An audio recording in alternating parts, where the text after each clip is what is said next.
जय राम जय जय राम।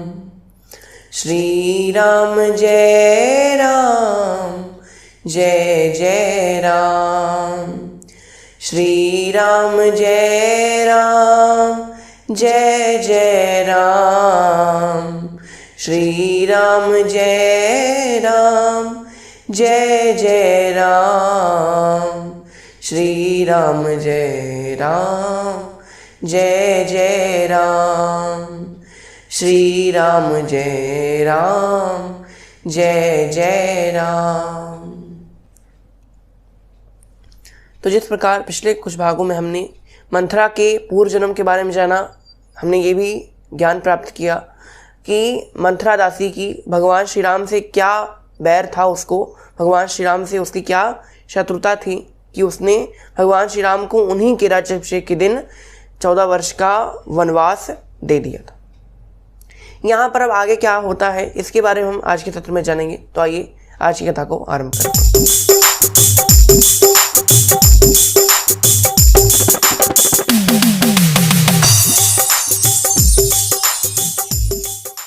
यहाँ पर जो मंथरा दासी है वो अब पहुंच जाती है कैकेयी माता के कक्ष में उनके कान भरने के लिए, यानी कैकेयी माता को भगवान श्री राम के विरुद्ध भड़काने के लिए जो मंथरा है वो पहुंच जाती है कैकेयी माता के कक्ष में।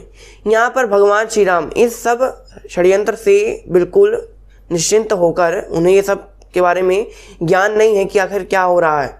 यहाँ पर भगवान श्री राम अपने राज्याभिषेक का समाचार सुनाने पहुंच जाते हैं अपनी माता कौशल्या के कक्ष में। यहाँ पर क्या देखते हैं कि माता कौशल्या भगवान श्री विष्णु की प्रतिमा के सामने उनकी आरती कर रही हैं, भगवान श्री विष्णु की पूजा अर्चना कर रही हैं, माला जाप कर रही हैं। यहाँ पर लक्ष्मण जी और सुमित्रा माता भी बैठे हुए हैं। यहाँ पर लक्ष्मण जी बड़े प्रसन्न हैं, सुमित्रा माता बड़ी प्रसन्न है, ये श्री राम का राज्याभिषेक होने वाला है।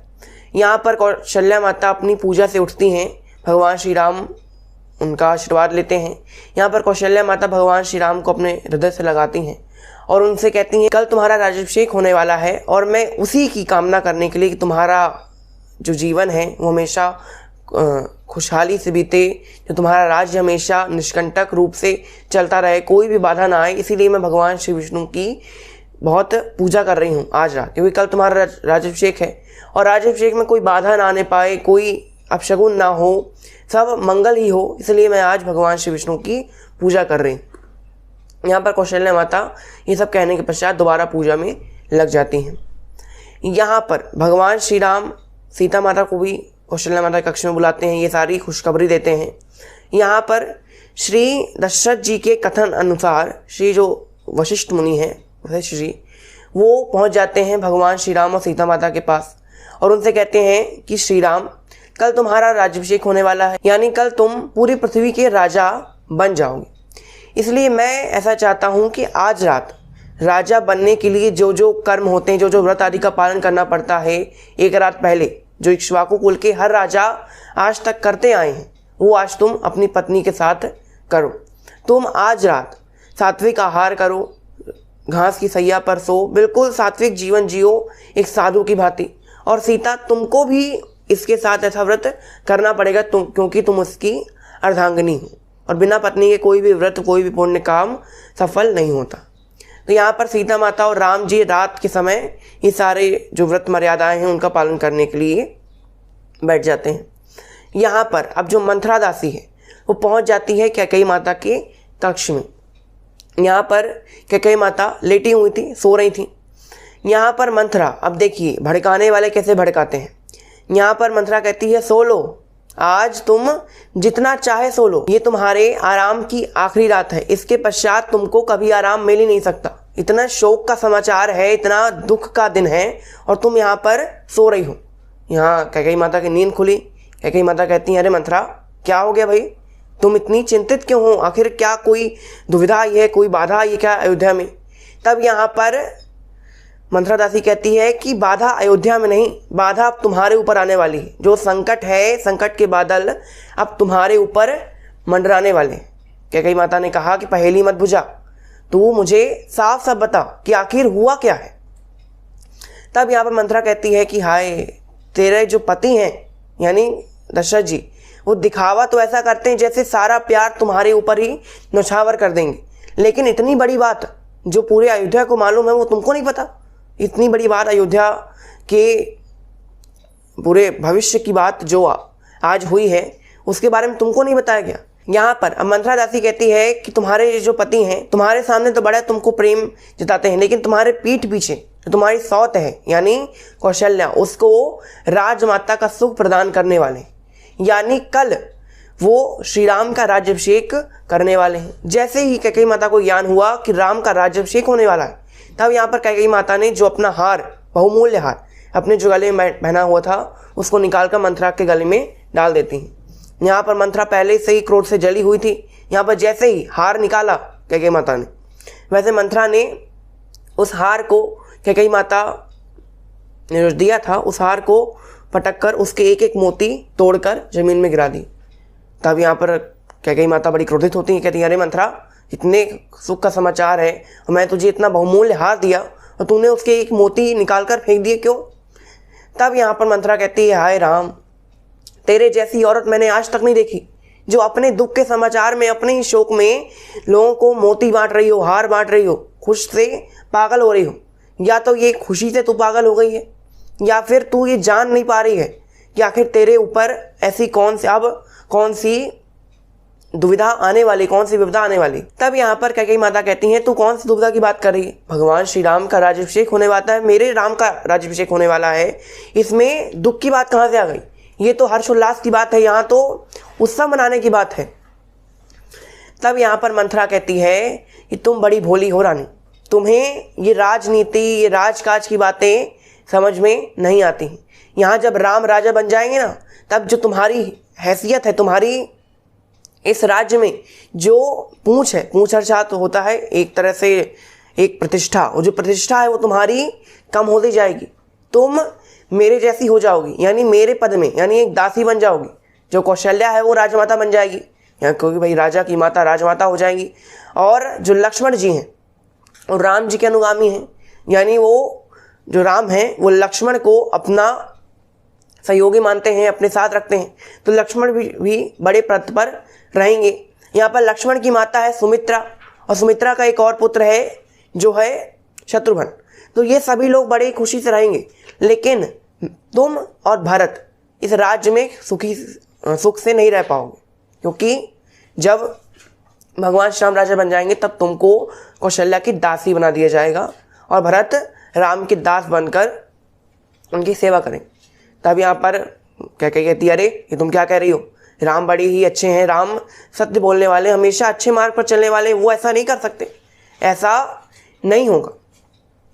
तब यहाँ पर जो मंथरा है वो कैकेयी से बात कहती है कि कैकेयी, जब राजा दशरथ तुम्हारे पास आए थे विवाह करने के लिए, यानी एक बार की बात है अश्वपति राजा ने सारे राजाओं को बुलाया था एक बड़ी ही गहन चर्चा करने के लिए। तब यहाँ पर राजा दशरथ भी आए हुए थे। यहाँ राजा दशरथ जो हैं वो कैकेयी को देखकर बड़े ही मंत्रमुग्ध हो जाते हैं और कैकेयी से विवाह का प्रस्ताव रखते हैं। तब यहाँ पर अश्वपति राजा कहते हैं कि विवाह तो मैं कर दूंगा, लेकिन मेरी एक शर्त है। अब यहाँ दशरथ जी ने कहा क्या शर्त है? तब यहाँ पर अश्वपति ने कहा था कि मेरी पुत्री के गर्भ से जो पुत्र उत्पन्न होगा उसी को तुमको राजा बनाना पड़ेगा। तब यहाँ पर उस समय तो दशरथ जी ने कह दिया था कि हाँ मैं राजा बनवा लूंगा, लेकिन अब अपने वचन से वो मुकर रहे हैं, यानी वो अपने वचन से पीछे हट रहे हैं। तब यहाँ पर कैकेयी माता कहती हैं अरे अगर भरत को राजा बनाने की बात है ही तो क्या बात हो गई? राम अभी राजा बन जाएंगे, 100 वर्ष बाद तो भरत को ही राज सिंहासन प्राप्त हो जाएगा, उसमें कौन सी बड़ी बात है।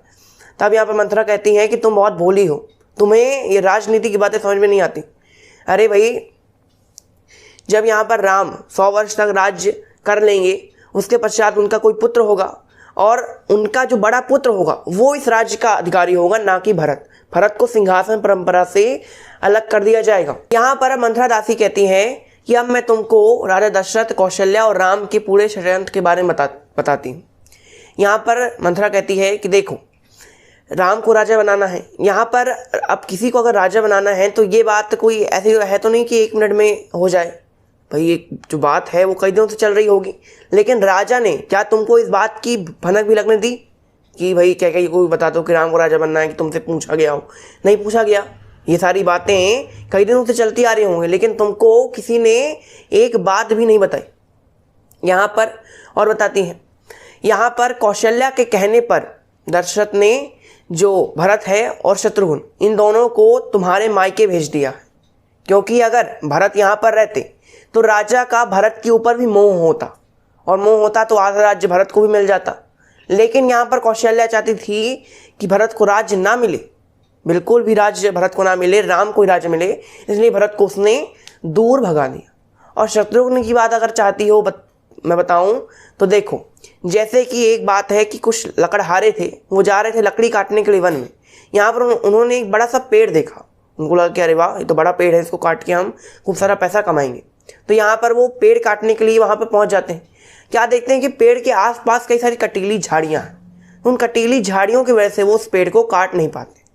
यहाँ पर मंथरा कहती है कि ये जो पेड़ है वो भरत, और कटीली झाड़ियाँ हैं वो शत्रुघ्न, जो भरत की रक्षा करते हैं। यहाँ पर कौशल्या ने सोचा होगा कि अगर शत्रुघ्न यहाँ रहेंगे तो भरत को आधा राज्य दिलवा कर रहेंगे, इसलिए कौशल्या ने शत्रुघ्न को भी भरत के साथ तुम्हारे मायके अश्वपति राजा के नगर में भेज दिया। तो यहाँ पर मंथरा कहती है कि अब मैं तुमको थोड़ा सा भविष्य में ले जाना चाहती हूँ कि अगर राम राजा बन गए तुम्हारी दशा इस राज्य में क्या रह जाएगी। यहाँ पर मंथरा कहती है कि अगर राम राजा बन गए तो यहाँ पर कौशल्या बन जाएगी राजमाता। लक्ष्मण राम के अनुगामी हैं, तो एक तरह से जो लक्ष्मण हैं वो एक तरह से इस देश के मंत्री बन जाएंगे। यहाँ पर जो मंत्री की पत्नी है उर्मिला, वो भी बड़े साज सज्जा से रहेगी। राजा की पत्नी है सीता, ये वो भी बड़े अच्छे से रहेगी। यहाँ पर जो भरत है, मांडवी है और तुम तीनों इस राज्य से निष्कासित कर दिए जाओगे, ऐसा मेरा मानना है। और मानना क्या है, ऐसा होगा ही होगा, क्योंकि राम दिखने में बड़े अच्छे लगते हैं तुमको, दिखने में तो बड़े ही मर्यादा पुरुषोत्तम है, लेकिन तुम्हारे पीठ पीछे वो तुमको खंजर भोंकना चाहते हैं। ऐसा जो है मंथरा दासी कैकेयी माता के कान भरते हुए कह रही। यहाँ पर मंथरा दासी कहती है जब राम राजा बन जाएंगे तब सीता माता, उर्मिला माता, लक्ष्मण जी और राम जी एक कक्ष में बैठे होंगे, और तुम जैसे ही कौशल्या माता उस कक्ष में सबको आशीर्वाद देने आएंगी, तुम उनका पंखा झलने के लिए खड़ी होगी, तुम उनका स्वागत करने के लिए हाथ जोड़े हुए खड़ी रहोगी, तुम कौशल्या के कक्ष में पोछा लगाओगी। ऐसा ऐसा तुम्हारे साथ होने वाला। तो यहाँ पर और भविष्य में और बता दी जाती है कि अगर राम राजा बने तो भाई भरत को भाई दास बनना पड़ेगा, भरत को दासत्व का पालन करना पड़ेगा, या फिर दासत्व का पालन ना करना पड़ा तो भरत को यहाँ से निकाल देंगे। यहाँ पर अब जो मंथरा है वो कैकेयी माता को कुछ सौतों के बारे में बताती हैं कि सौतनें कहाँ तक गिर सकती हैं, क्या क्या कर सकती हैं। तो यहाँ पर कई सारी कथाएं यहाँ पर जो है वो मंथरा जो है वो कैकेयी माता के सामने रखती हैं। अब यहाँ पर कौन कौन सी कथाएं सुना रही हैं, क्या क्या, और आगे उनके कान भरती हैं, क्या क्या काम करती है मंथरा, इसके बारे में हम अगले सत्र में जानेंगे। तो आज की कथा को हम यही विराम देते हैं। आज के लिए बस इतना ही। आपका बहुत बहुत धन्यवाद। घर पर रहिए, सेफ रहिए, मुस्कुराते रहिए। जय श्री राम।